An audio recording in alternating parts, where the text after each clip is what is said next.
السلام علیکم، میرا نام عفت نوید ہے اور اجالوں کے سفیر اس کتاب سے حسب وعدہ روبی عباسی کی زبانی ان کے بیٹے بلال کی کہانی لے کر حاضر ہوئی ہوں۔ آپ جانتے ہیں کہ یہ ساری کہانیاں حقیقی زندگی سے تعلق رکھتی ہیں، ان اسپیشل افراد کی کہانیاں کہ کس طرح انہوں نے وہ تکالیف برداشت کی اور ان سے زیادہ ان کے پیاروں نے ان کی تکالیف برداشت کی اور سماجی رویوں کو بھی سہا۔ روبی عباسی کی زبانی بلال میرا سب سے چھوٹا تیسرا بیٹا تھا جو 21 فروری 1973 کو اردن میں پیدا ہوا، جہاں میرے میاں ڈاکٹر کیپٹن انور عباسی کی پوسٹنگ ہوئی تھی۔ گو بلال کی پیدائش متعین وقت سے 3 ہفتہ قبل ہوئی تھی، مگر میری ڈیلیوری بالکل نارمل تھی۔ بلال بہت خوبصورت بچہ تھا، صحت مند اور گورا چٹا۔ ہم نے اس کا نام بلال رکھا۔ 1974 کے اواخر میں انور کی پوسٹنگ پاک فوج کی طرف سے کوئٹہ پاکستان میں ہو گئی۔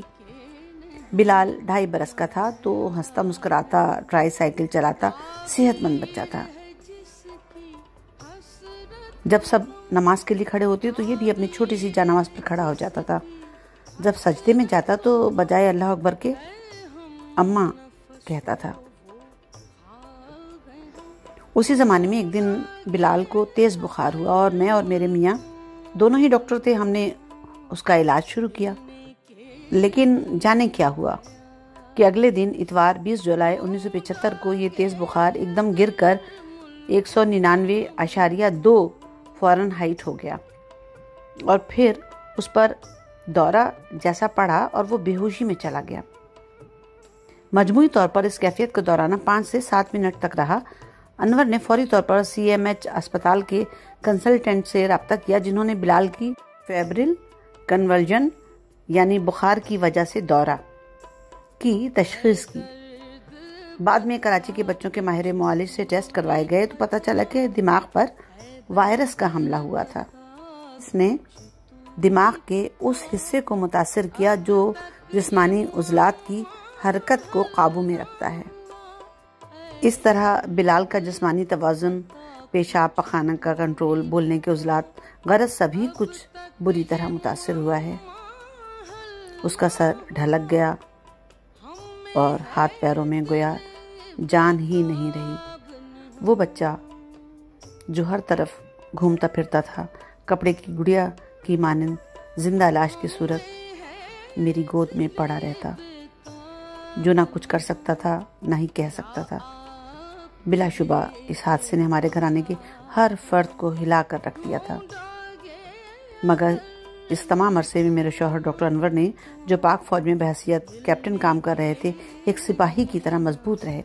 انہوں نے نہ صرف بلال بلکہ بڑے بچوں سلمہ اور عمران کو بھی اپنی محبت سے محروم نہیں کیا۔ اس کے برعکس میرا حال برا تھا۔ روتی اور اللہ سے سوال کرتی، یہ المیہ میرے ساتھ ہی کیوں ہوا؟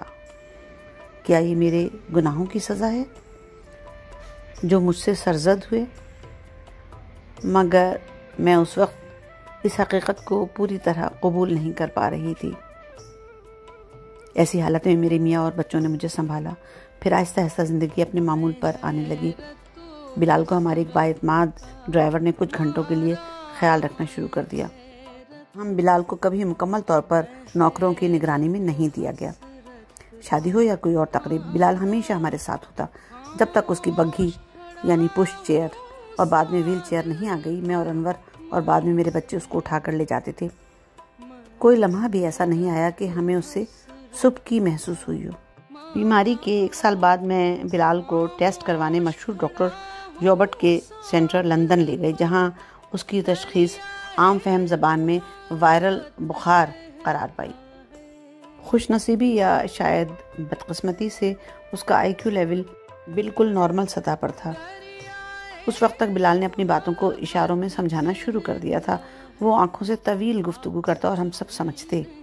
15 دن میں بلال کے ساتھ ہسپتال میں رہی۔ وہاں کے ڈاکٹرز اور نرسوں کا رویہ انتہائی ہمدردانہ اور مشفقانہ تھا۔ میں حیران رہ گئی۔ پاکستان میں تو کوئٹہ سے ملاقات کا وقت طے کر کے کراچی جاتی اور ڈاکٹر غائب ہوتے تھے۔ ادارہ جہاں بلال کے ٹیسٹ ہوئے مشہور تھا۔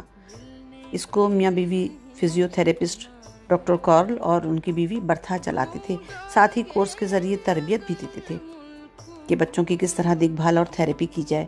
انہوں نے مجھ سے بھی اصرار کیا کہ پاکستان سے کسی نے بھی یہ کورس نہیں کیا ہے اور میں یہ تربیت لے لوں، لیکن اس وقت کیونکہ میرا ویزا ختم ہو رہا تھا اور 2 بچے گھر میں تھے، دوسرے بلال کے ساتھ سب کچھ کرنا اس وقت ممکن نہ تھا۔ میں پاکستان واپس آ گئی۔ اس دوران ہم کراچی منتقل ہو گئے۔ اب ہمیں تلاش تھی کہ ایک ایسا ادارہ ہو جہاں بلال کی فزیکل تھراپی ہو سکے اور ذہانت کو بھی بروئے کار لایا جا سکے، لیکن بدقسمتی سے ایسا کوئی بھی ادارہ نہ تھا۔ تب مجھے لندن میں بابت ڈیولپمنٹ کورس کرنے کا خیال آیا، جو بطور خاص سیربرل پالیسی کے علاج کے لیے مرتب کیا گیا ہے۔ اس وقت تک بلال اپنی زندگی میں بہتری کے کئی سال کھو چکا تھا۔ اس کی طبیعت میں امنڈتی جھنجھلاہٹ، بے بسی اور مایوسی کی وجہ سے اسے رونے کے دورے پڑتے، تو کبھی وہ غصے میں چیختا، اور بحیثیت ماں مجھے اس کی ضرورت کا شدت سے احساس ہوا۔ میں نے جنوری 1983 میں کورس کی بابت ادارے میں خط لکھا، اور خوش قسمتی سے کسی کے داخلہ کینسلیشن کی وجہ سے مجھے ستمبر 1984 میں داخلہ مل گیا۔ 3 ماہ کا کورس تھا۔ میں 2.5 پونے 3 گھنٹے ٹرینوں کو بدل کر ادارے میں 9 بجے پہنچتی اور شام 5 بجے کے بعد وہاں سے نکل کر گھر پہنچتی۔ تینوں بچے شوہر کی نگرانی میں تھے، جنہوں نے آرمی سے ریٹائرمنٹ لے لی تھی۔ کورس کے دوران مجھے اندازہ ہوا کہ کتنی ہی باتیں ایسی تھیں جو ہم باوجود ڈاکٹر ہونے کے بلال کے ساتھ غلط کر رہے تھے۔ اس وقت میں نے سوچ لیا کہ میں نہ صرف بلال کا علاج کروں گی بلکہ ایک ادارہ کھولوں گی جو سیربرل پالیسی سے متعلق بچوں کے لیے ہو۔ میں دسمبر میں واپس آئی اور جنوری 1985 سے بابت طریقہ علاج پر سینٹر کا آغاز ہو چکا تھا۔ ابتدا PECHS کے 2 کمروں کے گھر سے ہوئی، بعد میں ادارے کی رجسٹریشن کے بعد 1989 میں ادارے کا نام الامید ریہیبلیٹیشن ایسوسی ایشن اورا رکھ دیا گیا۔ اس وقت بلال کی عمر 16 سال کی ہو چکی تھی۔ وہ ایک ٹین ایجر تھا۔ اس کی پسند و ناپسند تھی جو اس عمر کے نوجوان میں ہوتی ہے۔ وہ کرکٹ کا مداح تھا اور ایک گیم بھی نہیں چھوڑتا تھا، خصوصاً اگر میچ ہندوستان اور پاکستان کے درمیان ہو۔ اس کی ویل چیئر ٹی وی کے سامنے اور آنکھیں اسکرین پر جمی ہوتی تھی۔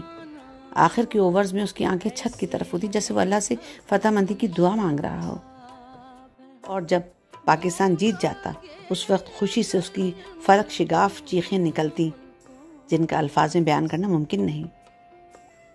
گرمیوں کی چھٹیوں میں بلال کی چھٹیاں VCR پر امیتابھ بچن کی فلمیں دیکھتی گزرتی۔ اس کا شوق ایکشن موویز تھا۔ ڈانس اور رومانوی مکالمے ہوتے تو وہ فاسٹ فارورڈ کر دیتا یا پھر گردن ایک طرف کو ڈھلکا لیتا۔ اس کا یہ عمل شاید اس لیے ہو کہ خود اس کی جسمانی حرکت انتہائی محدود تھی۔ اپنی معذوری کی وجہ سے فلم کے ہیروز کے ساتھ تصور میں اپنے ساتھ اس کی شناخت کرتا۔ دوسری جانب اس کا یہ حال تھا کہ وہ ایک مکھی تک ہٹانے سے لاچار تھا۔ اگر مکھی اس کے ہاتھ پر یا مچھر اس کی گردن پر کاٹ لے تو وہ اپنی انگلی بھی نہیں ہلا سکتا تھا، وہ صرف چیخ سکتا تھا، اس وقت تک کہ جب ہم میں سے کوئی اس کی آنکھوں کو پڑھ کر اس کی ضرورت کو پورا نہ کرتے۔ میرے شوہر ڈاکٹر انور نے فوجیوں کی طرح اسے وقت اور نظم و ضبط کا پابند کر دیا تھا، جس کی وجہ سے بلال کو ٹوائلٹ کی تربیت میں بھی مدد ملی۔ سلمہ اس کی بہت محبتی اور جان نچھاور کرنے والی بہن تھی۔ اس کے اندر بھائی کے لیے ایثار کا بے پناہ جذبہ تھا۔ اس کی وجہ سے ہمیں اندازہ ہوا کہ بلال کو سکھایا جا سکتا ہے، لہٰذا ہم نے ادارے اورا میں اسپیشل ایجوکیشن کو نصاب میں شامل کیا۔ وقت کے ساتھ ساتھ بلال کی جسمانی صحت خراب ہوتی گئی۔ اس کی ریڑھ کی ہڈی مڑنے لگی اور گردن کے عضلات اتنے کمزور ہو گئے کہ اس کا سر قابو میں رکھنے کے لیے کشن کا سہارا ضروری ہو گیا۔ کھانا چبانے اور نگلنے میں اس کی مشکلات بڑھتی گئیں۔ اس کے اندرونی جسم کے اعضاء مڑنے لگے، پیٹ، گردہ، جگر وغیرہ اپنی شکل کھو بیٹھے اور پھیپھڑے اور دل انتہائی کمزور۔ بالآخر اس کی زندگی کی بقا کے عضو بالکل ہی جواب دینے لگے۔ اس کو اکثر شکر اور آکسیجن کی کمی کی وجہ سے ایمرجنسی میں ہسپتال لے جایا جاتا۔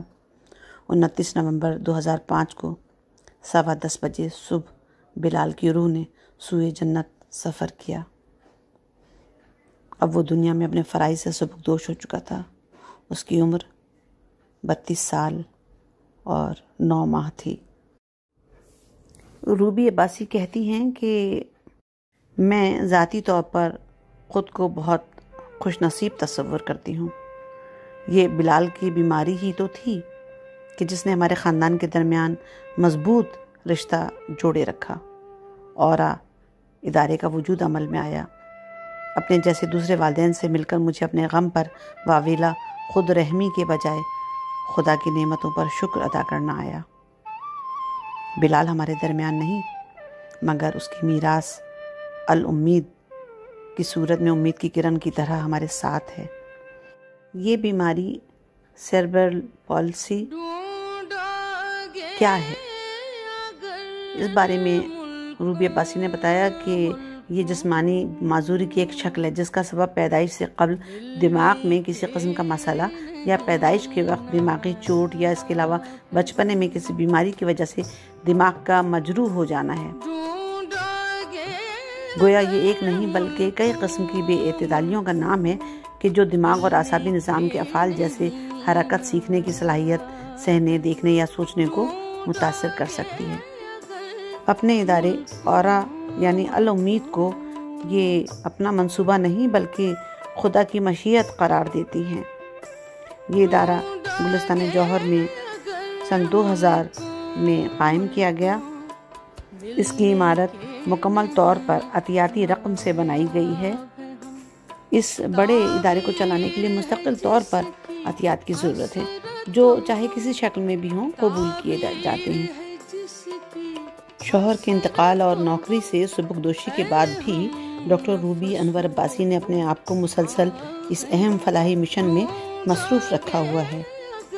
ان کی عظیم خدمات کے اعتراف میں انہیں حکومت پاکستان کی جانب سے سن 2000 میں تمغہ امتیاز سے نوازا گیا، لیکن ان کا اصل اعزاز تو وہ مسکراہٹیں ہیں جو انہوں نے سیربرل پالسی کے شکار بچوں کی زندگیوں میں بکھیر دی ہیں۔ بلا شبہ کامیابی کی اس کہانی کا صحرا بلال کے سر بندھنا چاہیے۔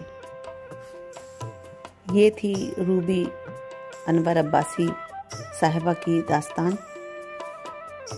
اجالوں کے سفیر۔ اس سلسلے میں ہم اگلی قسط میں ایک ماں مسز اشرف کی داستان بیان کریں گے جن کا بیٹا ہائپر ٹروفک کارڈیومایوپیتھی میں مبتلا ہے۔ ہمارے ساتھ جڑے رہنے کا بہت شکریہ۔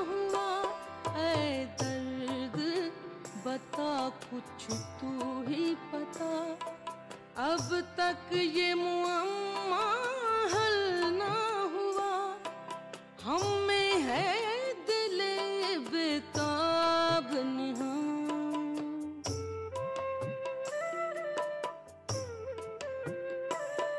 ہم میں ہے دل بیتاب نہاں، یا آپ دل بیتاب ہیں ہم ڈھونڈا گے اگر ملکوں ملکوں ملنے کے